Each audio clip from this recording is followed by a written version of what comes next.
এই ব্যাপারে আমি কর্তৃপক্ষের সাথে জানিয়েছি। কর্তৃপক্ষ বলছে যে সিদ্ধান্ত দেওয়া হবে, এই সিদ্ধান্ত মধ্যে অপেক্ষা করতে হবে। এখন সিদ্ধান্ত কতক্ষণে কি রকম সিদ্ধান্ত আসবে সেটা অপেক্ষায় আছি। না, এটা জিজ্ঞাসা করা হয়েছিল যে মোহনগঞ্জ থেকে কেন ট্রেন ছাড়া হয়েছিল।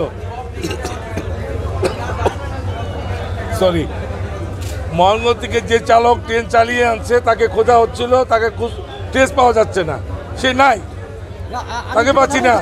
চালকদের সাথে যে যারা কন্ট্রোলিং আছে তাদেরকে ফোন করা জানা হলো যে ট্রেন কি ঢাকা যাবে কি না, ঢাকার যে চালক নিয়ে যাবে সে কোথায়, তারাও বলতে পারছে না, কোনো চালকই নাই তাদের কাছে। আমার বিআরটিসি সার্ভিস দেওয়া হয়েছে, কিন্তু ময়মনসিংহে বিআরটিসি বাস দেওয়া হয়েছে কিনা এই খবরটা এখন আমার কাছে আসেনি। আসলে তো আমি যাত্রীদেরকে উঠে দিতাম যে আপনার বসে বসে যান। আপনি তো একটু আগে বললেন যে আপনার বিআরটিসি বাস কাউন্টারে আছে, ইয়াতে আছে বিভিন্ন কালকে রাত 12টা বাজে আমরা টিকিট কাটছি। হ্যাঁ, কালকে রাত 12টা বাজে আমরা টিকিট কাটছি। সেই টিকিট নিয়ে আমরা মোহনগঞ্জ যখন আসি, মোহনগঞ্জ আসার পর ঠিক আছে, ওইখান থেকে ঠিকই আপনার ট্রেনটা চলতেছে।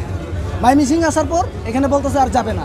তো আমার কথা হচ্ছে যে কালকে থেকে যদি সমস্যা হয়, হ্যাঁ, আপনার সার্ভার তো ডাউন রাখার দরকার ছিল বা ওয়ার্নিং জানানোর দরকার ছিল যে এই ট্রেনটা ঢাকা যাবে না।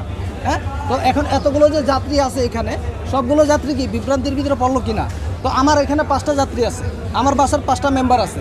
তো প্রত্যেকটা মেম্বারে ভালো একটা ঝামেলা পড়ে গেছে, আমাদের টিকিটেও রিফান্ড করতেছে না। তো এগুলো বড় ধরনের একটা সমস্যা না? এখন আমরা চাচ্ছি যে ইনস্ট্যান্ট আমাদের টাকাটা রিটার্ন করা হোক বা আমাদেরকে আমাদের গন্তব্যস্থলে পৌঁছায় দেওয়া হোক, যেখানে একটা কিছু করুক। তো এটা হয়তো আমাদেরকে ঢাকায় নিয়ে যাক, নয়তো মোহনগঞ্জ নিয়ে যাক। ওনারা বলতেছে যে এটা ওনাদের ডিপার্টমেন্টের বাহিরে, হ্যাঁ, ওনাদের আন্ডারের বাহিরে। তো আন্ডারের বাহিরে যদি হয়, আমরা তো টাকা দিয়ে আমরা ভোগান্তি নিয়ে আসবো না, তাই না? বিষয়টা হচ্ছে এইটা। তো আমরা সমাধান চাচ্ছি, দেখি যে ওনারা কি করে।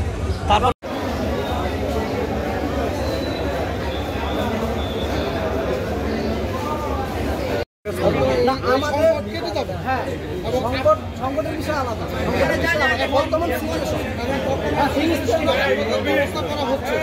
হ্যাঁ, উনি তো সেটাই বলতে অনলাইনে সিস্টেম অনলাইনে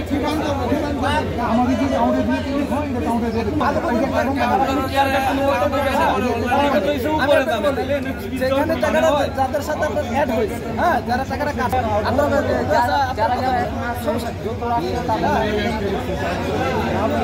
কোনো কিছু আসে না।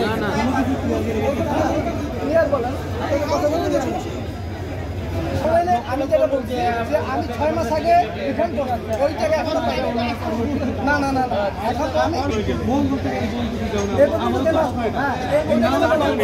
টাকার টিকিট ডাইরেক্ট কাটানো, হ্যাঁ, এটা ময়মনসিংহ থেকে তো দিন ধরে আমাকে বলতে পারবো না, এটা গাদা গাদা ভালো না, এটা গাদা গাদা মাস্টার তো আছে, মাস্টার তো আমরা অন্য রাস্তায় যেতে পারবো। আচ্ছা ভাই, আমরা